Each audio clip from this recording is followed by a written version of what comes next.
What's going on YouTube? Today we're back out in the garage and we're going to be getting at the supercharger build again. So today we're going to be doing all the fuel stuff. We're putting the injectors in, we're going to do the fuel pump, and honestly that's really all we got to do to get tuning on this thing. It's a beautiful day today.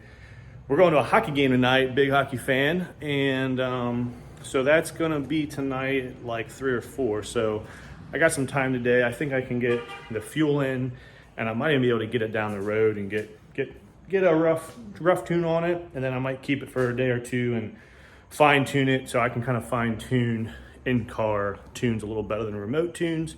I do really well with the remote deal, but obviously when I'm tuning and I'm in the car, I can feel the car, I can feel when it needs fuel, I can feel when it needs timing, I can feel these different things, adjust the idle and stuff like that. So might spend some time on that, but today we're going to go ahead and get this fuel in. I'm going to be soldering the injector clips in, and then we got to pull the old fuel pump out and put our new Roll 255 in tank. So let's get at it.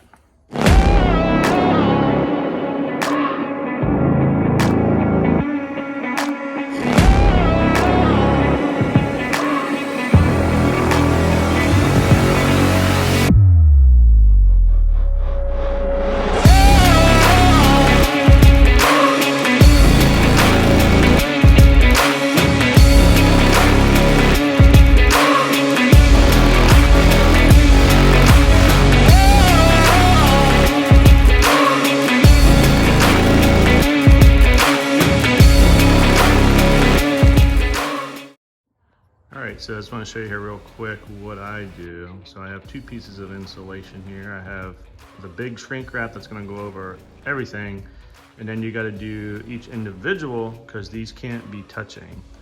So once these are soldered, I'll slide these over, shrink wrap that, then I'll slide the big guy over and shrink wrap it as a group.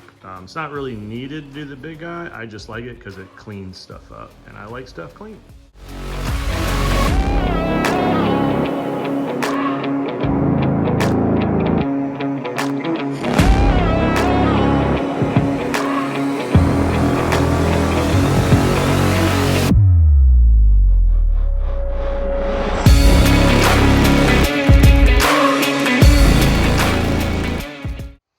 Alright, so here's our solder joints. I've done better, but they're really hard to get in here. It's really tight, but I mean they're solid. They're not going anywhere. And nice solder job. So we'll slide these guys down and make it look all nice and pretty. All right, guys, so we got our clean connections going on here. Look at that professional install. Remember, guys, there's no polarity on injectors, so the wire colors don't matter. And of course, we have plenty of wire here, so if she really wanted to, she could take the underneath, like the fuel intake manifold or something, and hide some of the wiring like I did on my car. Obviously, it's not necessary, but I left her plenty of wire if she wanted to kind of tuck stuff away some more. I might see if I can tuck it, but honestly, with the factory setup, you have this guy, so it's not really necessary because that kind of hides, cleans stuff up. All right, so some of you may say, hey, how do I solder? So how do I get it to look like that? So what I do, guys, is I cut a good bit of insulation off. Okay, I'm talking, I don't know, 1/2 to 3/4 inch. It's pretty big. And what you do, let me see if I can show you on the tripod here with my fingers. Okay, so what you do is, say my fingers are the stripped wires. You're gonna take them and you're gonna put them 1/2 in between one another. And then what you do is you just start wrapping them. So make sure you do 1/2, because if you do all the way, then your wires are gonna be over top of your insulation, like say the knuckles are my insulation, right? And if you do 2 less, then you won't have enough wrap. So you wanna kind of put them 1/2 and 1/2, like an X. And then you just wrap the excess on top of one another, and that's what kind of gives it, you know, that spiral look. And what that's going to do is it's going to give you full connection from one end to the next, and it's going to be nice and small and tight. I know a lot of guys will just start wrapping down to insulation, so kind of like go like that, and then they'll just kind of wrap these two up around on it and fold it over on the insulation. And that's just kind of a, I don't know, kind of a crappy way of doing it. So, so yeah, this is how I do my solder. And then obviously, you know, do a nice solder wet. Make sure you have your tip of your solder iron nice and clean before you guys solder. It will not solder correctly. We're all set, all soldered, all put together here. So we got all four ready to go. I tell you what, it takes some time to do it this way, solder and make it look all nice. But your customers definitely appreciate it. Well, whenever you make stuff worth your while, worth time, worth quality, because quality is what is going to make the car last for a long time. She will never have to worry about those solder connections or wires. A lot of people buy like those plug and play crimper deals, and I'm just not a big fan of the plug and play adapters. Especially if you buy them off of like eBay or Amazon. They're usually very cheap connectors. They may not get a good connection at all, and something as important as a fuel injector that can potentially, burn a piston up. You need to make sure you have good connection. So buy good pigtails, use good wiring, good solder, all that good stuff. So we're gonna go ahead and plug up these ID1000s, and then we're gonna go ahead and work on a fuel pump. All right, so here we have our new injectors. You're gonna wanna get some, I like using WD-40 for the O-rings. So we're gonna go ahead and pop these stock ones out.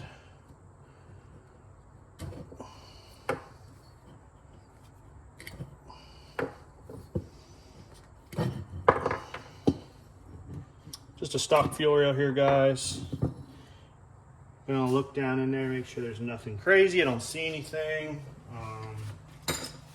Gonna want to go ahead and wipe around the area. You don't want to get dirt down in there when you're installing these. Clean the inside, get that fuel out. The fuel is very dry.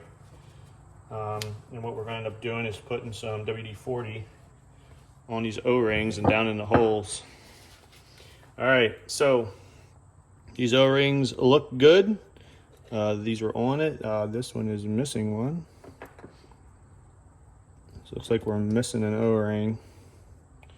So what we're gonna do is I'm gonna go ahead and throw those back in there. I do have O-rings, luckily. I got a whole junk of O-ring stuff. So looks like these are our top O-rings. These are Viton, E85 safe, etc., etc.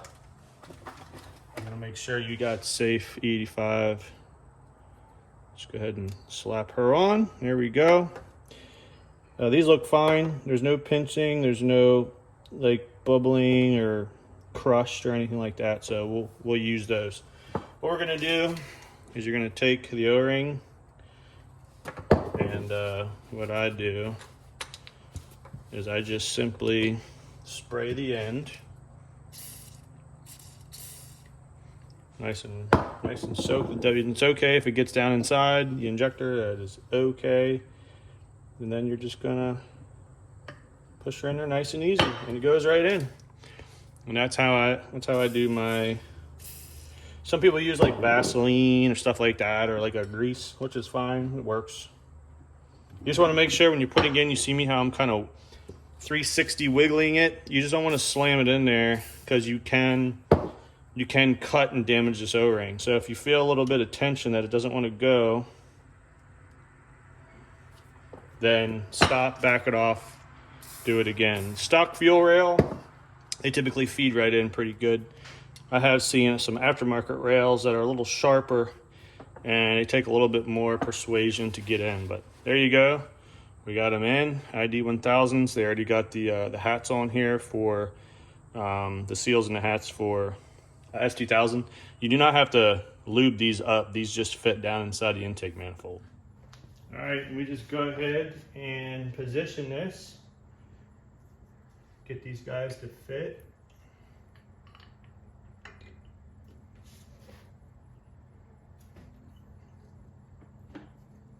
And there you go. They fit right in. Go ahead and put your three, so these three little nuts is what really holds your rail down. So go ahead and throw them on, and we'll go ahead and tighten these up. And injectors will be in. Make sure your injectors, the clips are facing the direction you want them to get your clips on before you tighten this down, because then they get kind of stiff. And go ahead and tighten these guys down. Do not use an impact, do not use electric. You want to bring these down nice and easy by hand. Start with your center first and work your way out.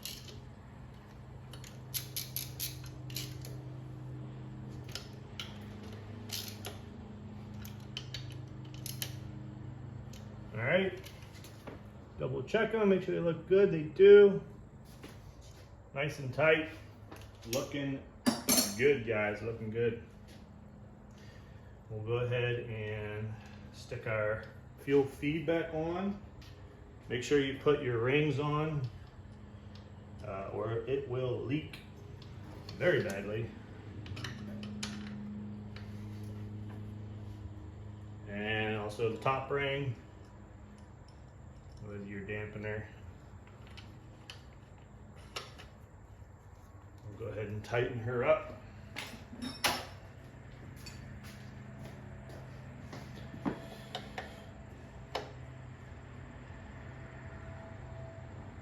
I just give it a good snug, and then when we start up, I just make sure it doesn't leak. And there might be a torque on that, I'm not too sure. Next, we're gonna go ahead and make sure your O-ring is still present, which it is. Make sure it's clean.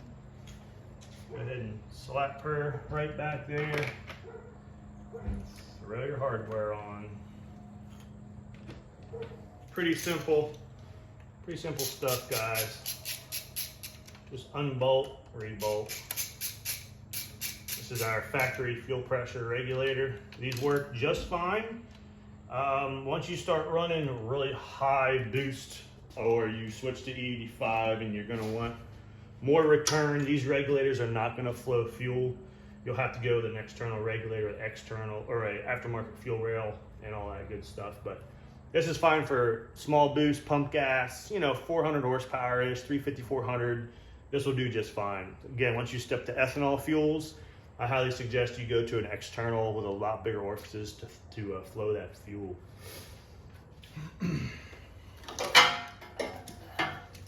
All right, next we're gonna go ahead and hook up our injectors. Just throwing on our little cover guy here, so everything looks nice and clean. Back to looking clean. You can't even tell it's got aftermarket injectors. All right, so in order to get back there, you gotta take all your back paneling off. This one will just kind of swing out the way. And then there's your cover. And then you also gotta get behind the car, and you're gonna have to take that panel out, because in order to pull that whole system up out, you need more room than that. So you gotta get inside the car. These little clips here, push these up through, and it's the panel that sits back here behind the factory top. It's a lot of fun. As you can see, the excitement on my face.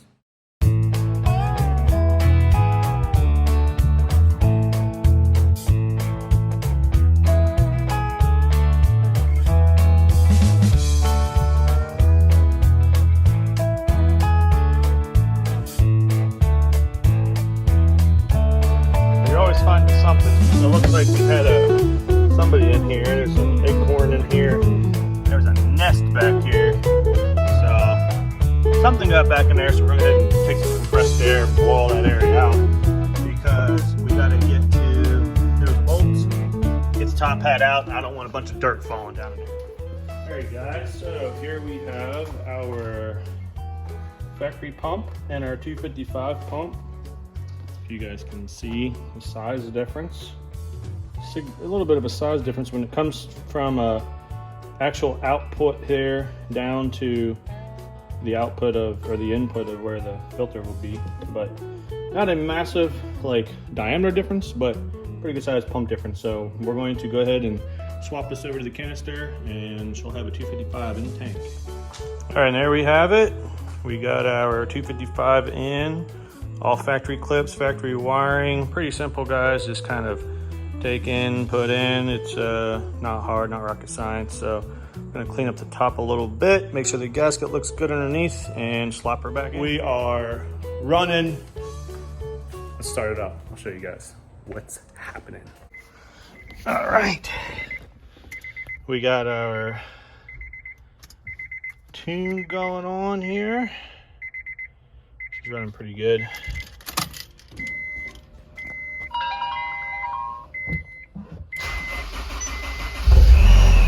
Starts right up.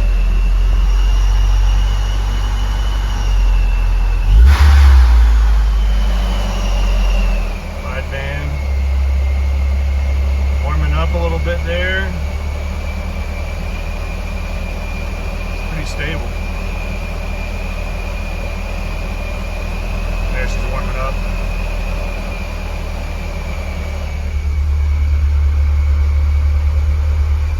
Got to adjust the tune some, but let's check out the engine bay. I just put the tune on. Here we are, running good.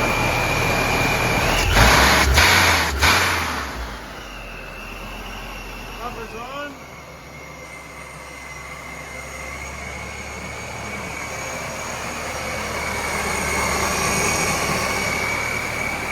Ready to go, start tuning. Well, I just took her down the road and it's running really good. I do have to get those crank bolts still. I still don't have those, so I don't really want to drive it a whole ton till we get those crank bolts on there. I think I'm only missing 2, but I still want to get them on there. But it's driving around the neighborhood really nice. So as soon as we get those crank bolts, we're gonna start really getting into her and tuning it up. But we got all the fuel in, she's running great, and it looks great. I mean, honestly, it reminds me a lot of my car back when it was supercharged. So good successful day here. We're gonna be wrapping things up. All right, so we got our intake parts. So I got a 90-degree coupler. This is to put the air filter on. We got a nice K&N air filter here. Little air filter. So this should be a good setup here for a small little elbow intake. It's pretty much what I had, just bringing it off and having it sit over here. So let's go ahead and slap this intake together. All right, we got her set up here. I had to trim some of this off to make this a little shorter, but that is a nice little intake, and that'll be plenty for this blower. I didn't want to get a massive filter that didn't fit, so this was kind of the only option here, but it should work well. I got to get another clamp on this guy here, but should be plenty of air movement for this Novi 1200. I mean, this will probably make right around 350-ish horsepower, I'm guessing. So that filter will flow enough for that, no problem. So I think she'll like the look. I think it looks pretty clean. Yeah, so just put fresh spark plugs in it as well. It's kind of wet out. I'm gonna see if it dries up outside, and then we'll go give her some rips. But if the road stays wet today, not really gonna be able to do much on a wet road. Plus, I still need the bolts. So this is what I need still. So I might go to the hardware store. Our main hardware store is closed today. So I'm gonna check out the second one, see if I can find some similar bolts so we can go ahead and finish up our lower pulley. Just missing 2 bolts in the lower pulley, and we'll be good to go. All right, guys, we are taking it out. I'm gonna show you guys a little ripper that she is, because it's a nice little ripper car. It's making about 10, I don't know, I think it's like 11 or 12 pounds on the top end. We got our bolts in there now, so we're all good to go on the crank bolts. So now we're just kind of dialing her in. So I did a couple wild throttle hits, and feels pretty good. So we're gonna go out here, I'll show you what she does. And as you see cruising, it's really nice, good throttle response. It just kind of cruises. It definitely brings me back to my old car, stick shift Supercharger s2000. A lot of fun, a lot of fun. All right, we're gonna do a little second into third gear here, show you guys how she rips.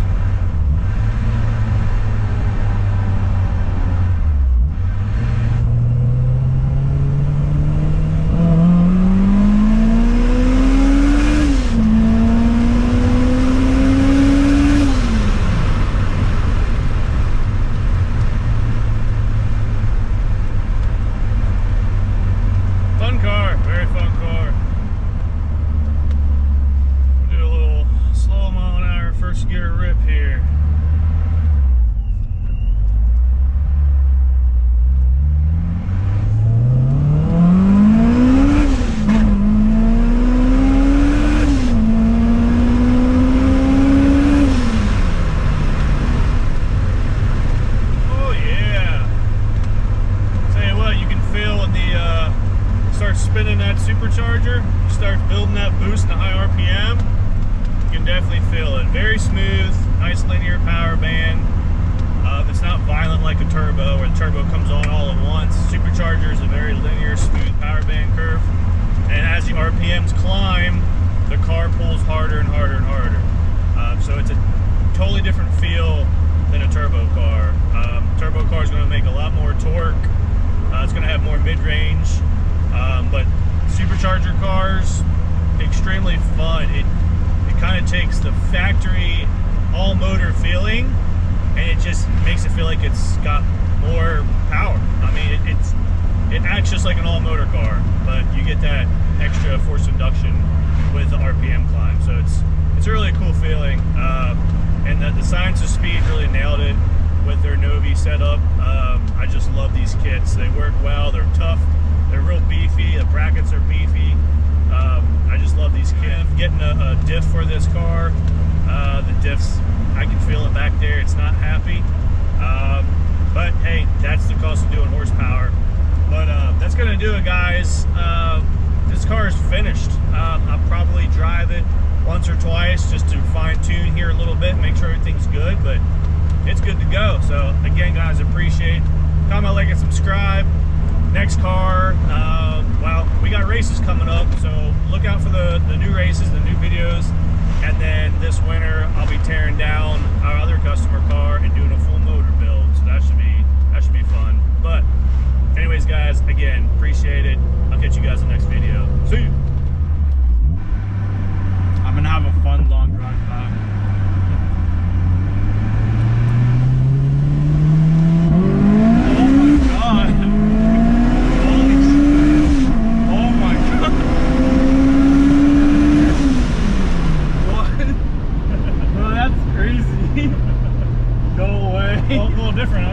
Way different. Oh my god.